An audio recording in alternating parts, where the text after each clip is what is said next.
G'day guys, Mac with the Outer Circle, and today we have some new Horus Heresy previews.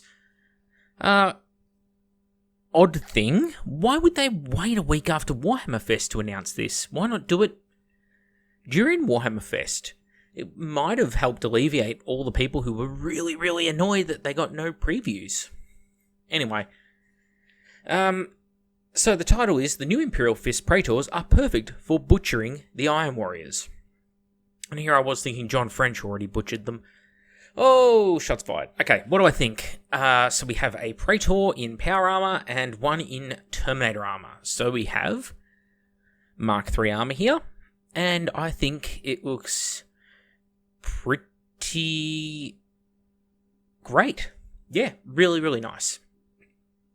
I like the pose. It's dynamic and not too over the top. The cloak that he has doesn't drape over either of the arms, which means both the arms can be swapped out to give him different weapon options. So, power fist, that kind of thing. You could go shield on him. Lots of options. So, cool, great. I also like the horizontal crest on the helmet. Not something you typically get to see on Mark III. Mark III has sort of a Mohawk-style crest in the upgrade kits from Forge World. So this one here is a nice touch. He does appear to have an embossed Imperial Fist shoulder pad, but that's fine. You can easily swap that out with a regular shoulder pad if you want to go for decals or transfers on it instead. So yeah, big win here. And this guy here, I also really like this. The crest on the top of the armor reminds me a bit of Asterion Moloch, who has an actual horsehair crest. In this case, it's just sort of a stylized, I guess you could call it like an Iron Halo type crest. And of course, he has very heavily embossed shoulder pads. So if you want to go for decals or transfers on this guy, you're going to be doing a lot of shaving to get rid of them. Which will make conversion to allow this to be used for other legions a lot more difficult, but not impossible. If I was to pick on something with this model, I would say that my main critique lies in the shield. The top of the shield is this... they just copied the trim from his knee pads and shoulder. It's a common trim I've seen on quite a few models in the Heresy. I don't think it really adds anything to the shield, but you're talking like a little smudge. The tiniest of blemishes on the new car that is this model. So no complaints there, really, from me. One little quirk that I want to point out is the Imperial Fist upgrade sets over at Forge World currently for Storm Shields for Terminators are for Cataphracti Terminators, not Tartarus.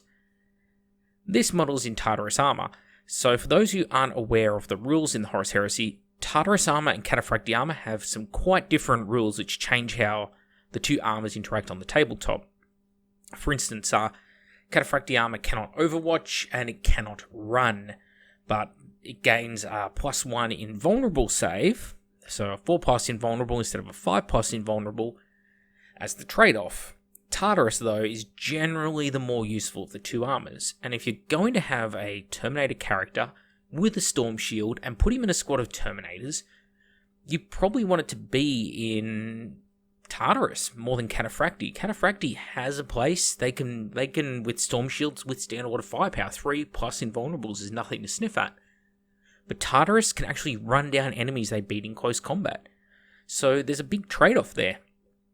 And I do find it strange that, with all of this, they went for a Tartarus Praetor when all the upgrades for the actual Terminator squad, they're all for Cataphracti. Just an odd quirk. The other odd quirk that I'll bring up, and I don't mean to be too... How do I put this? I don't want to be too critical of Forge World here, because I think these are two great releases. However, I want to highlight up the top here, this are the perfect for butchering the Iron Warriors. This is the current character series over at Forge World. Something you'll notice. We already have a couple of Imperial Fists. In fact, Imperial Fist range is one of the most heavily product-filled ranges that they have.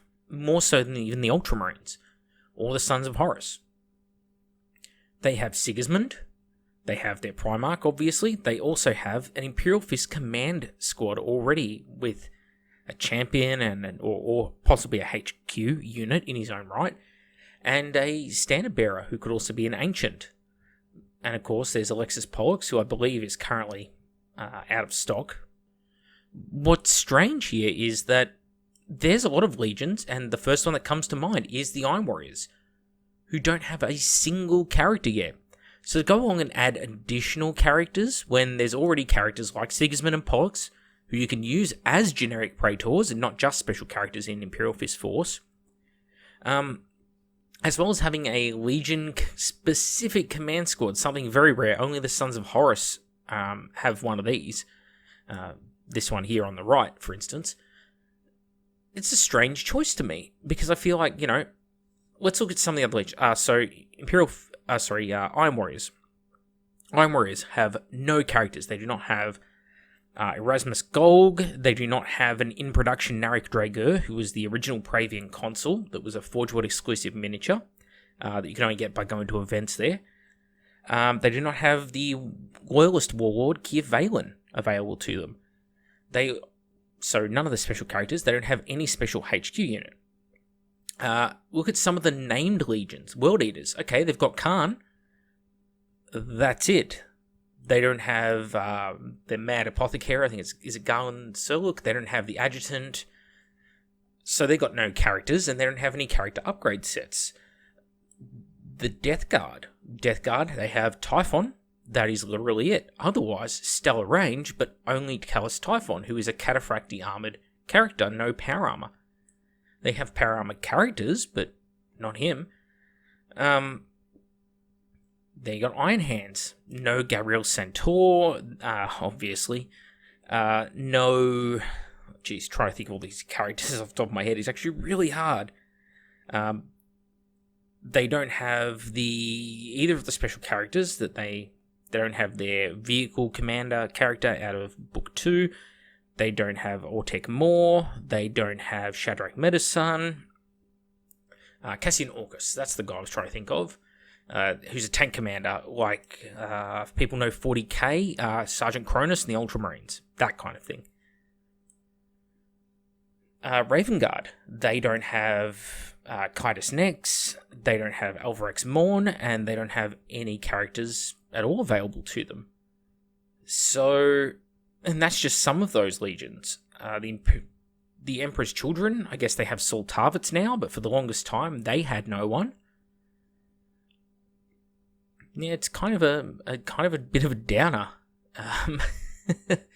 Salamanders. Salamanders don't have any of their characters. They've just got this old dreadnought here, the Braeth Ashmantle, that I guess you're supposed to use as Cassian Dracos, I guess, who's their sort of character. Then you've got the Ultramarines. The Ultramarines have no characters in the Horus Heresy actually available currently. No upgrade sets, no particular characters. So I'm not against the Imperial Fist release. I don't want it to be like that. But I do think it's sort of a misplacing of resources to when a faction already has 4 characters. They already had 2 characters in Pollux and Sigismund, and they had the command squad in the form of the banner bearer and the champion, who can be independent HQs on their own. And they've now added these guys. It brings them up to 6 characters. And again, Ultramarines, none. Raven Guard, none. Iron Warriors, none. Salamanders, none. Iron Hands, well, they've got a Forge Father or a Forge Lord, but basically none. That's like 5 legions, no characters. So, yeah, I think it's a little bit of a cop-out. Even Space Wolves. Space Wolves have no power-armored characters. They have Haval Redblade. They have a terrible Geiger Fell-Handed in the Burning of Prospero box out of production.